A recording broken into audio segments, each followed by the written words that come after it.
This is the Vegas Crusade. I spent the weekend this past summer in Vegas celebrating some friends' birthdays. I would have preferred the beach, but you know, whatever. Overall, great weekend, had a lot of fun, but it didn't come without its hiccups. I decided to fly in from Phoenix to Vegas. This is my first time flying by myself, so I had no idea what the order of operations was. I walked into the airport going up to every kiosk like, so do I check in here? I finally asked someone for help and then I got going. The flight was less than an hour, and when I landed, I got a Lyft ride to our hotel, the Bally's. This whole time I don't have a lot with me. I packed really light. Just my backpack, my fanny pack that I didn't have wrapped around me. That's an important detail. So we get into my Lyft, we get to Bally's, and for me, it's like the scene in Arcane where we see the Undercity for the first time. Except instead of a pretty steampunk dystopia, I'm thinking, what a shithole. I'm walking through the casino looking for the elevators to get to our penthouse, and I have my backpack slung over one shoulder, and that's when I realize I feel lighter than I should. I look down to check, and I notice my fanny pack is missing, and my stomach sinks, dude. As far as things of value, I had my AirPods case in there, my gunner glasses. I was like, I guess I'm okay with losing those. But I also had my passport in there, which would be much more of a pain to replace. I had it with me in case I needed to fly, which I didn't. Right away I messaged my driver like, hey, I just rode with you, I left a bag there, come back please. And I just have to wait for a reply, which doesn't come until about 7 p.m. My driver tells me she can drop off my bag at 10:30 that night. I'm like, okay, sick, but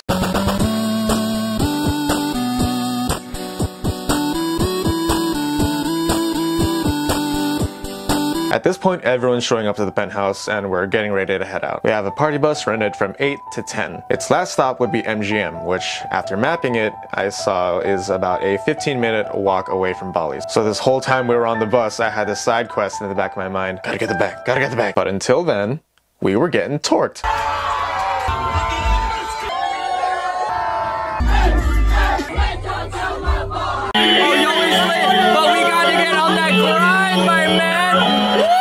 So our time comes up on the party bus, we get to MGM, and here the group is split up. Most were going in to see Millennium, others were headed to the Hard Rock Cafe. And then there's my head ass not able to go to either because I had to get my bag. I saw it fit to walk back to Bally's instead of taking a Lyft. My logic was, with all the traffic, I'd be pushing my time, or it would take as long as it would for me to walk there if I got a ride and I'm just spending $15 for it. So I start walking, and I'm wearing basic Vans classics and no-show socks that keep doing the thing where they slip down. I don't want to keep fixing them, so I just let them stay down, which doesn't bode well for my legs at all. My feet hurt so much because I'm also speed walking. I went into the New Yorker mentality where walking is running. At some point I start limping because it hurts so badly. I'm sweaty, I'm sore, I'm hungry, and because it's Vegas, I'm feeling other things. At one point it smelled dank, and at one point while turning a corner it smelled like shit. Like actual shit. That's not even Vegas's fault, that's just living in a city. But I make it to Bally's. My driver and I agreed to meet at the drop-off area from earlier, and I get there, at least I thought I did. I'm a bit early, so I wait about 10-ish minutes for her just sitting there. The time comes to 10:30 and I message her saying, are we almost here? About 10:40, she gets back saying, here.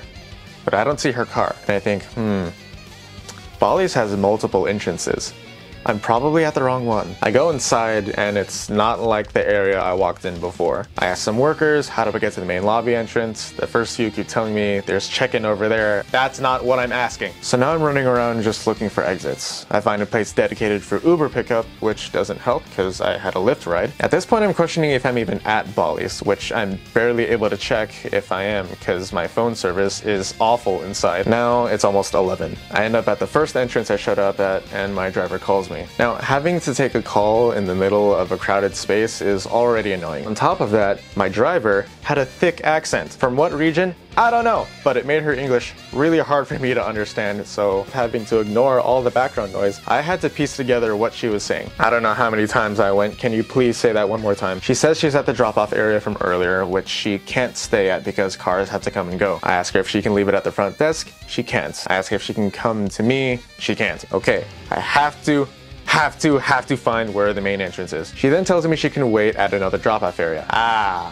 Okay, we got off the phone, I go up to a valet driver this time and ask him where the main lobby entrance is. Finally, this guy gives me a different answer and points me in the right direction, which of course was around this corner that I was avoiding the whole time because I thought that was the wrong way. I get there and now it's all coming back to me. This looks like the entrance I should have went to. But now I have to look for another drop-off area. Here I put 2 and 2 together. I remember from earlier, if there's a dedicated Uber area, there must be a dedicated Lyft area too. I go up to another driver and ask them if there's a Lyft drop-off area. And they tell me it's just around the corner. I say, alright, thank you for like the 100th time tonight. It's about 11:10. At this point, I'm actually running. I can feel calluses forming on my feet.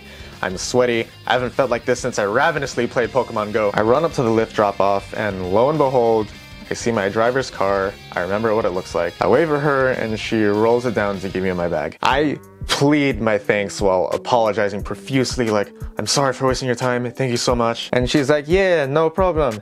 Now how will you pay? And I remembered, oh right, there's a fee for making your driver come back to return something. And I don't have cash, so I have to go through the app, which is barely functional because my cell service is ass. And for the next, what feels like 30 minutes, I'm just standing there like, please load.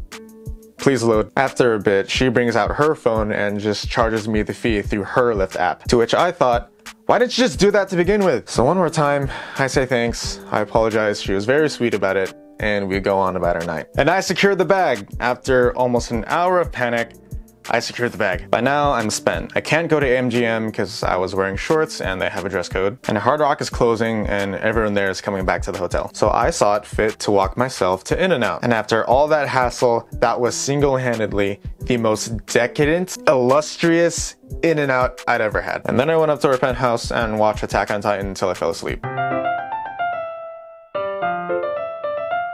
But that's not the end of our troubles in Vegas that weekend.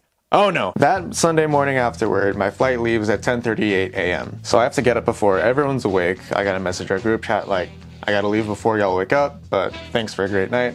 I'll see y'all in Phoenix. I get a Lyft ride back to the airport. When I get there, it's about 9:30. I get my boarding pass, I wait in line to get to TSA. When I'm there, I hand the guy my pass and it doesn't work. He says there's an issue with my pass and my ID. I go to try my passport that I now have. Doesn't work either. He says I gotta get my pass fixed with my airline. The issue was a typo in my last name. God damn it. At this point, I'm routinely checking the time. It's about 9:55. After all the waiting in line and walking, which happens a lot, I have to go back to my airline downstairs, making the whole horseshoe route again. I go to this lady at check-in, I tell her what's wrong, and right away she knows what to do. The whole time she's typing, she didn't stop once. She knows time is of the essence. She gets it done and hands me a new boarding pass. Now, it's about 10:10. I turn around to leave and you know those poles with the separator lines in between them? I decided to just lift one up instead of walking through the whole aisle. But I can't connect the line back to the pole and I'm like trying to put it back but it keeps falling. But I get it on there. And now I'm speed walking again back to TSA. I'd say it's about 10:12 now. I wait in line again and the guy my pass again and now it works. I go through TSA, everything's good, and now it's 10:25. Put all my stuff away, put my shoes on, and I fucking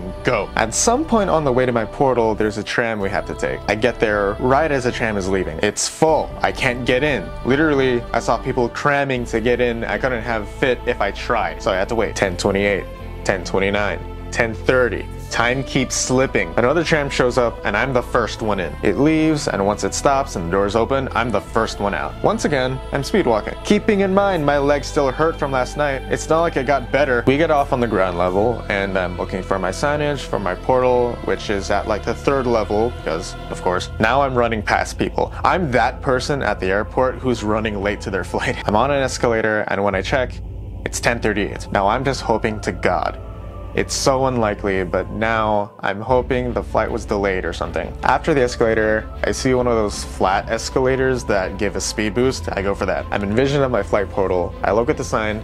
It says flight departed at 10:27. To add insult to injury, it left early. They didn't even wait for me. All my hopes were for naught, and at that point, I just kind of pace back and forth. I just take a seat and I stew there for a bit. Off somewhere, I hear a very underrated Panic at the Disco song start playing. Ready to go.